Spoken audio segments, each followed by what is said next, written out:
Welcome to Everyday Entrepreneurs Everywhere with your host, Chris Parker. And hello, this is Everyday Entrepreneurs Everywhere, and I am Chris Parker. I have Chantel Botha with me from South Africa. I've known Chantel. We have just had a discussion. It goes back to 2013, where we were both on and still on the Global CX panel, which had some amazing people coming together, really thinking about how to help organizations with their customer experience strategies and designs when really that was just emerging in the market. And Chantel is coming in from South Africa. Chantel, would you please introduce yourself and really focus on why do you do what you do? Chris, thanks so much for the invitation to speak to you today.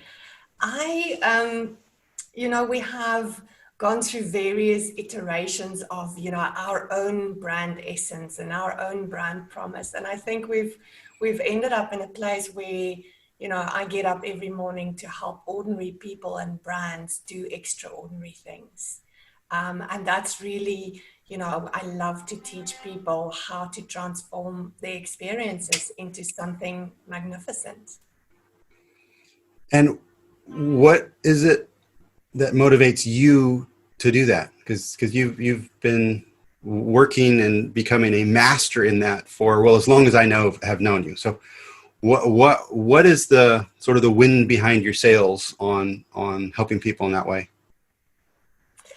Chris, I think that this is probably a little bit deeper answer. I think it's around worthiness and having people understand that they all deserve to have good service, to have quality products, to have interactions that speak of respect and dignity and compassion.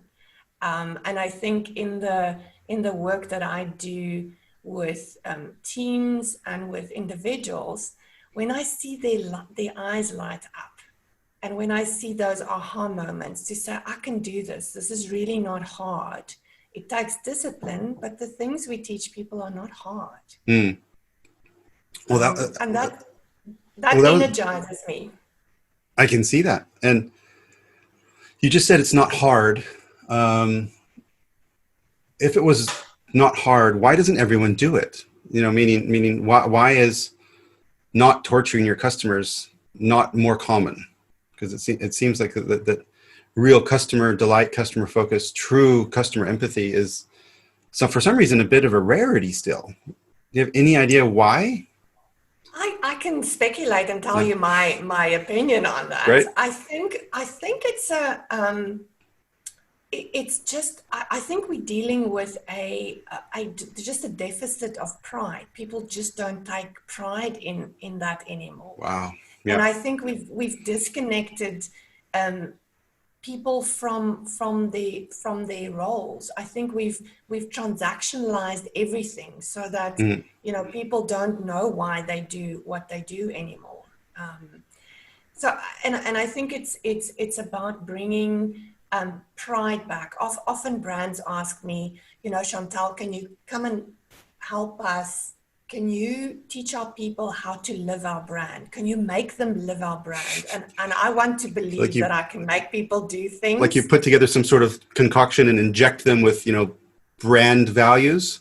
Absolutely. I have this metaphor of just taking these puppets that are on strings and just make them play the role of brand ambassador. And unfortunately, I don't think you can make anyone do anything if it doesn't come from inside. It needs to be taking pride in what they do and doing it for themselves, not for the brand. I don't believe people do things for a brand. I believe they do it for themselves so that they can feel proud in their craft.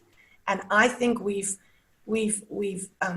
diminished people's craft. I think we've uncrafted people. They don't believe in what they do is a craft anymore. Yeah, I'm curious if it has to do with autonomy as well. But a quick story is as far as this artificial pride thing. It was quite a few years ago, working with a financial services company, and we all received in our little boxes or little cubby holes, so, one of those yellow envelopes, and in there was a letter from the head of corporate HR stating that, and I still have it saved because it's so delightfully shocking. That they've decided that we are proud. They have decided that I am proud to work here, and they have given us a sticker to put on our car. I was like, oh, okay. So being me, I marched upstairs and I said, well, no effing way. And quite frankly, if you would have just put stickers down in the canteen in a bowl and said, if you love us all together, then, put this somewhere. I said, I probably would have put it in my car, but right now there's never.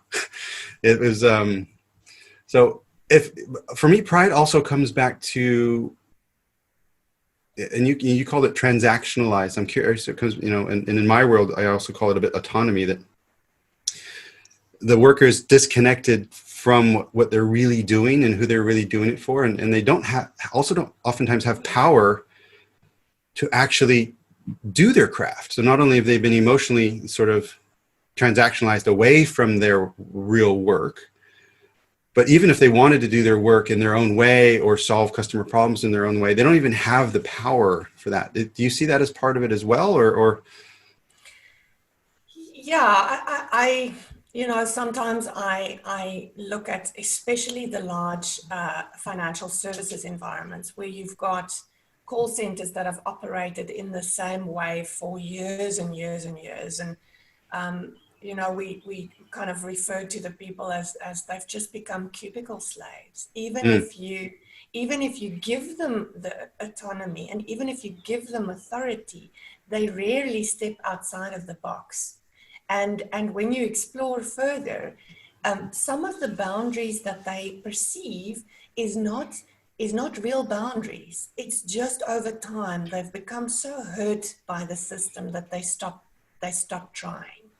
And I think that's probably why I will continue to do the work that I do, despite sometimes it being hard, is just to connect people again with themselves, because I think they become disconnected. One of the survival mechanisms is just to emotionally disconnect. And it's almost, when people swipe their cards at the turnstile, they need to become someone else in order to survive in that environment. And I'm fascinated by, how culture is formed, because culture is never the posters on the wall. I jokingly say, and I've been working on this for a number of years, when I go and see a big corporate, I first go and visit their washrooms, preferably on the same floor as where I'm having the meeting in the executive boardroom, because those washrooms tell me so much about the culture. I look at the messaging behind the door. I look at the tone of language. I look at how they've looked after the environment. And very often the language that I find on the back of the toilet door is the language that's spoken in the boardroom. Wow. So those subtleties around, what happens in the boardroom, what happens on the shop floor.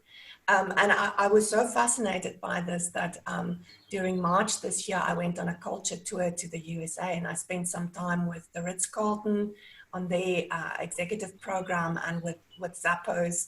And unfortunately, some of my visit was slightly disrupted by the pandemic. But what an absolute privilege to go and see the inside of how these brands have designed their culture.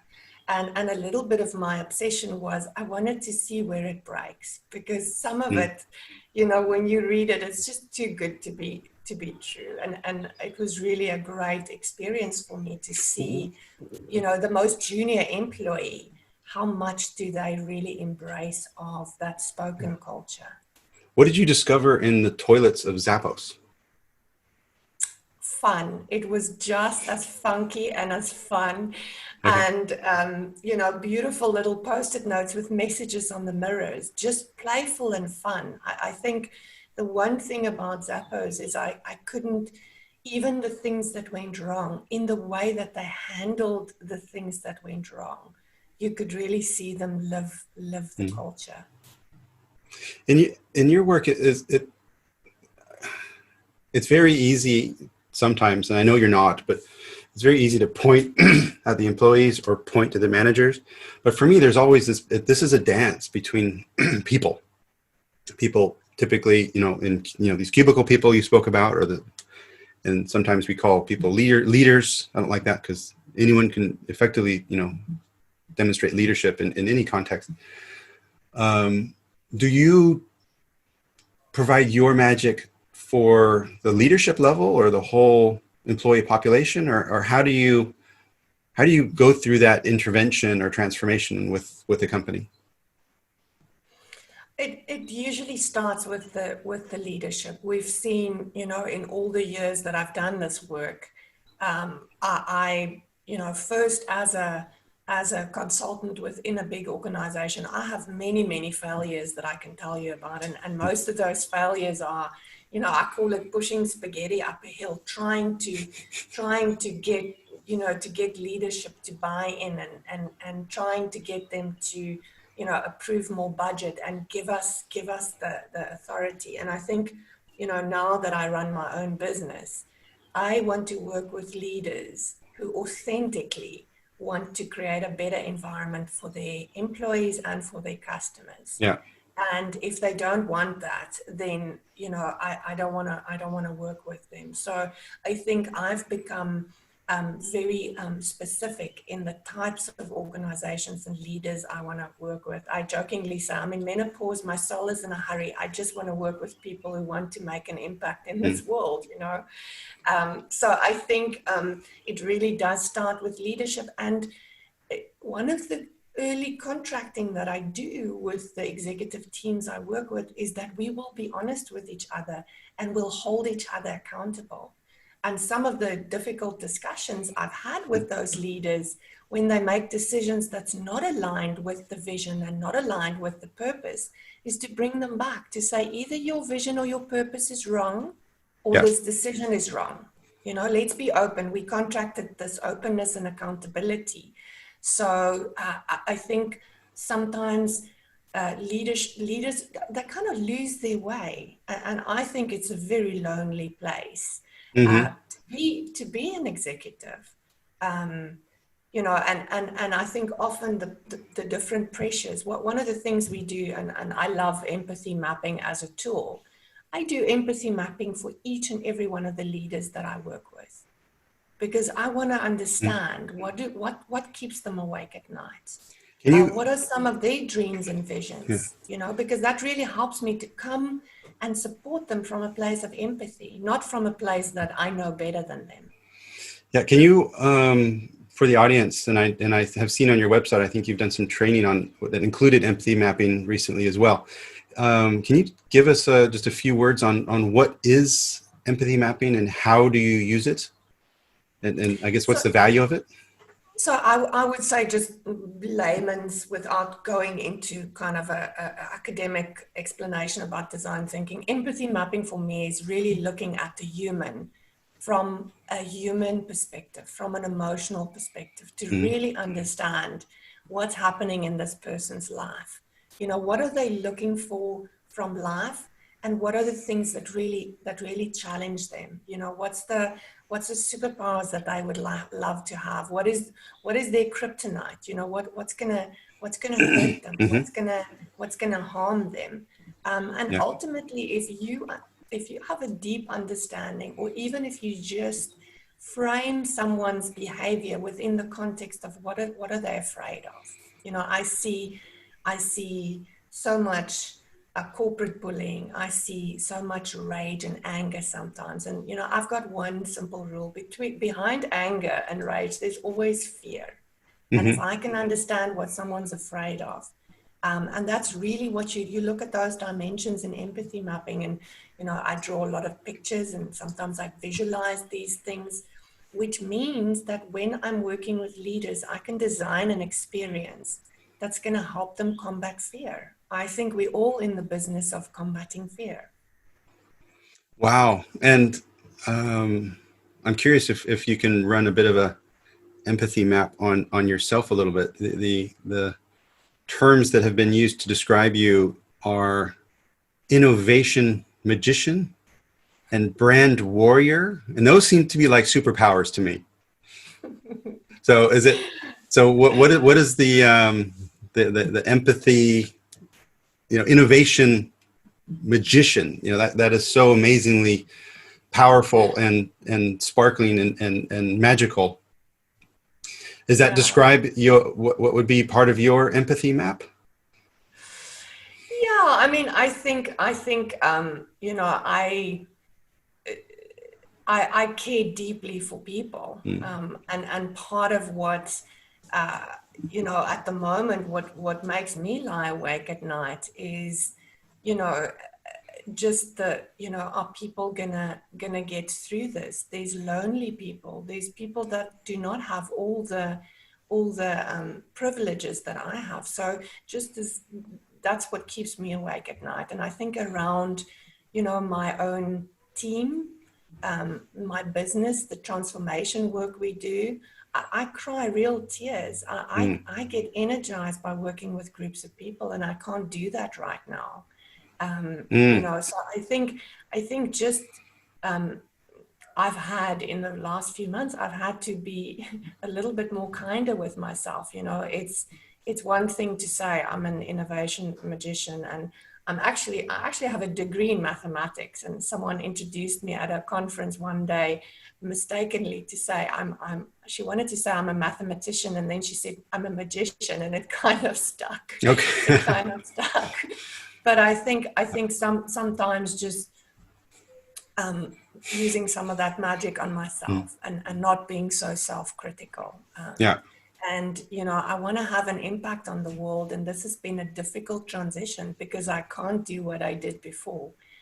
It's not as easy. I've had to learn and unlearn a lot of things that I could do really well. And I think the part that's hard is that unlearning. Yes. Yeah, I know that. My own journey with the Corona time is, I've launched this ebullient.com simply because I was having a conversation with someone else, and I said, I wish I could remember the words, but basically I said, I'm just compelled to help, and I'm feeling lost and helpless because I'm isolated and I don't know what to do. And I had been, working on, trying to put up some coaching and capability, things like that. And so I said, well, I'm doing it. The universe is giving me this moment. I'm leaning in and doing it. And then a mistake I made is I started selling it. And then what I realized is actually this is not to be sold. This is to be given away. This is, granted, yes, I do coaching. So if people want to buy that, fine. But that's not really the primary purpose. And for me, things really started to fly when I changed which is really weird because this is what I teach everyone else. Give value first, and then value will come back. And then somehow when I got into it, and this is also helps me really empathize with other leaders that, they've taken, the material from Chantal and they know what, they probably can rationalize it, but then when real life happens, it's so hard to keep yourself accountable. So I imagine it's really wonderful to have someone like you around who's willing to speak that truth to power and say, hey, do you see what you're doing? Do you see what you've done in your bathrooms? And no, it's beautiful. So I'm curious if we can loop back a little bit. You mentioned that you have a certain type of customer that you like to work with. I'm interested, and perhaps the audience is interested. How did you define that? So maybe not so much who is that type of, what is that persona, but what was your journey of discovering the type of customers that you do and don't like to work with and can and can't add value to? So I've had the opportunity, I think, to work with a lot of leaders over the last 30 years. And I think looking at the characteristics of a bold, courageous leader who's gonna drive the change through, because I think often people start out with great aspirations. We're going to transform the experience of our employees, or we're going to transform the experience of our customers, but they don't completely understand what it's going to take from them. Mm-hmm. So I think having those conversations really early on to say, this is what it's going to take from you. Are you willing to go the whole way? Mm-hmm. Are you willing to put your reputation on the line? Are you willing to get emotional about this? And almost coaching them early on what their priorities are. And I think when we find a match there in terms of priorities, in terms of what they're willing to do, because I think the worst thing that I've seen done is consultants come in, they do a stunning job of designing a transformation program, whether it's for employees or customers. They produce a beautiful 185-page document. And when they leave, the ideas die with them. And that's one of the things that we are very clear about. We don't do that. We will produce a beautiful document. It will not be 185 pages. But most of all, we want to empower leaders to tell that story long after we've left. And we want them to tell the story of, how Chantel and her team came in and empowered us to make that change ourselves. There must not be a differentiation between what we did and what they did. I think that's the thing, is if you can create pride in those stories. And I think some of the leaders we work with, they don't want to kind of roll up their sleeves and get their hands dirty. And then we're not the ideal partner for them.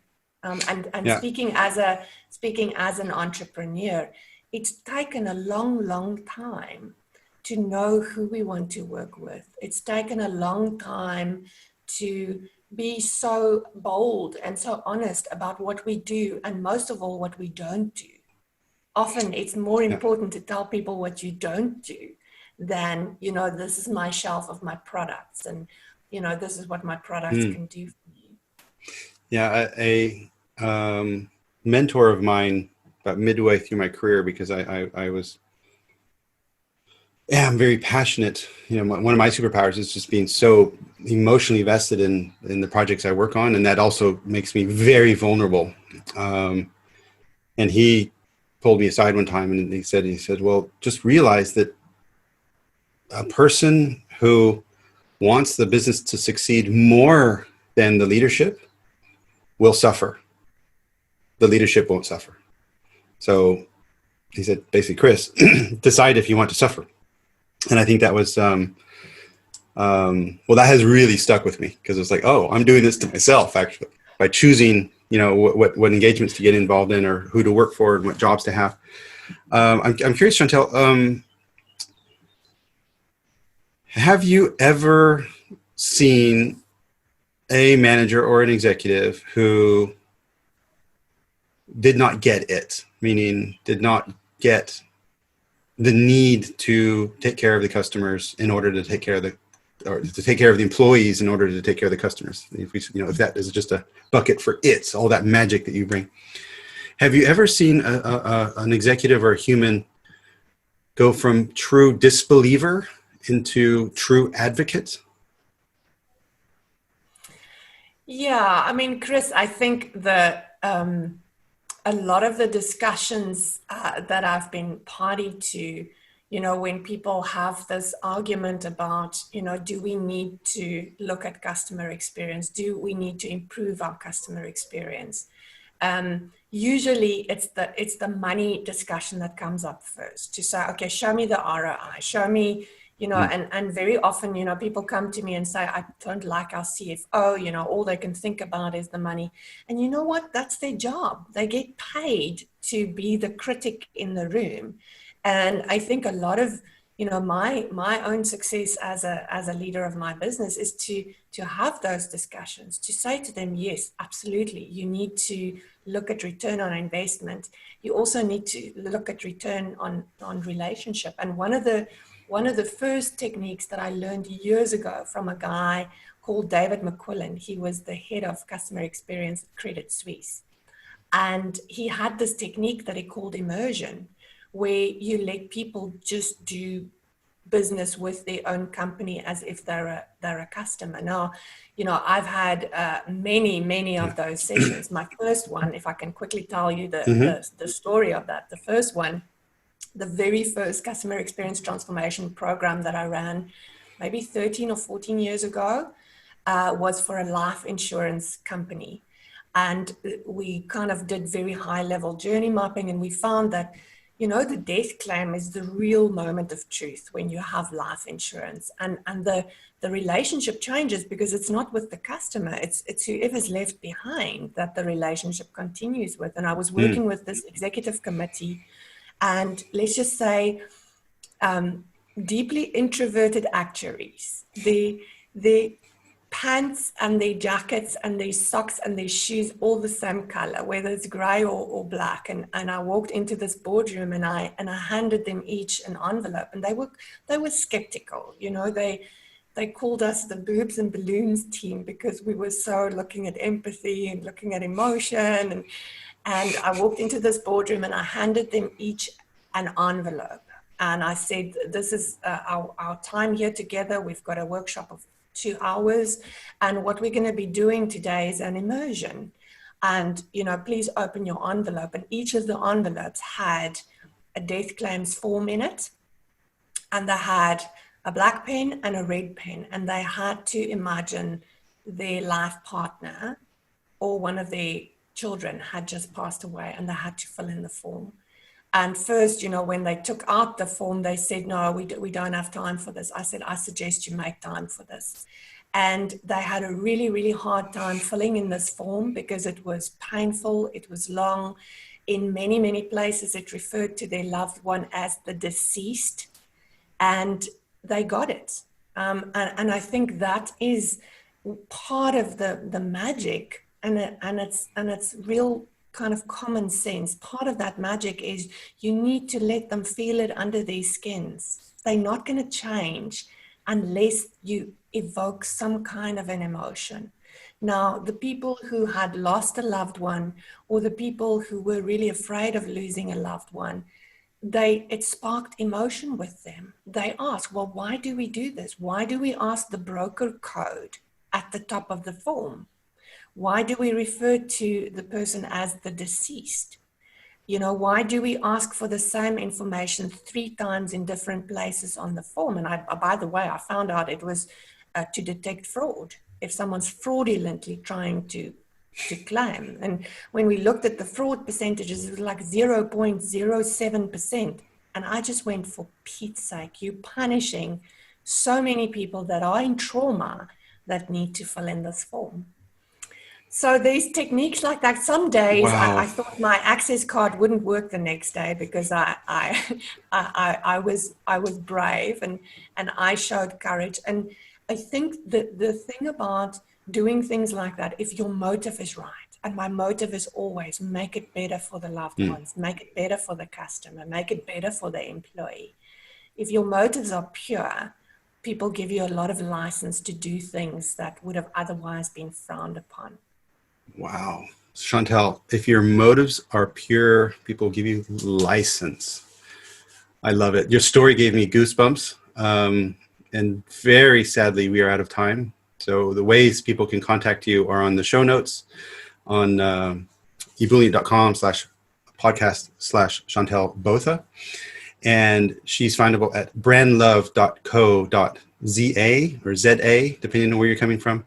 And thank you, everyone, for joining Everyday Entrepreneurs Everywhere. Thank you, Chantel. Chris, thank you. Learn more at ebullient.com/podcast.